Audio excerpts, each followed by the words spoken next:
Today, hundreds of thousands of people around the world are clinging to life for one reason only: waiting for someone else to pass away, or hoping for a donor to be found. Organ transplant waiting lists grow longer every year. And the tragic reality is this: every single day, dozens of people quietly disappear from those lists because a compatible organ is never found. And even if you are lucky enough to receive one, a new battle begins. The constant risk of organ rejection. A lifetime of powerful immunosuppressive drugs. Side effects, uncertainty, and dependence. But what if waiting was no longer necessary? What if the organ you needed didn't come from another human being, but from your own cells? This is where one of the most radical technologies of the future enters the scene: 3D bioprinting. At its core, the idea is surprisingly familiar. Think of the 3D printers we use to print plastic or metal objects. Now imagine replacing plastic with something very different: bioink.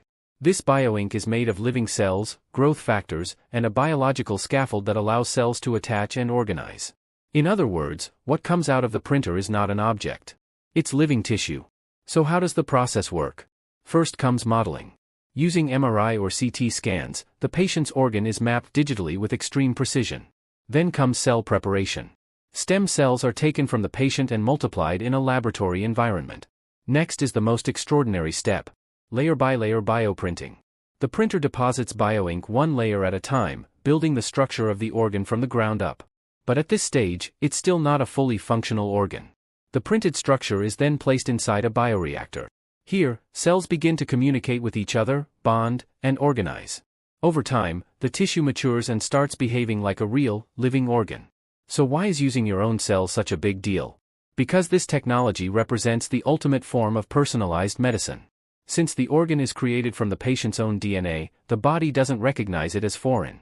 That means the risk of rejection drops dramatically. And perhaps most importantly, patients can avoid a lifetime of harsh immunosuppressive drugs. But where are we today? Can we print a heart or a liver tomorrow? Not yet. The biggest challenge is complexity, especially the creation of dense vascular networks, the tiny blood vessels that keep organs alive. However, progress has been remarkable. Artificial skin, cartilage, and corneas are already being successfully bioprinted.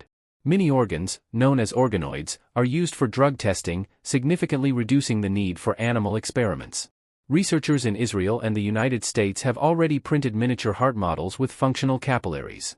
And now, the big question: what does the future look like? Within the next 10 to 20 years, it's entirely possible that hospitals will have massive bioprinting centers in their basements. Instead of waiting months or years for a transplant, a patient with liver failure could provide a small biopsy and receive a newly grown liver within days or weeks.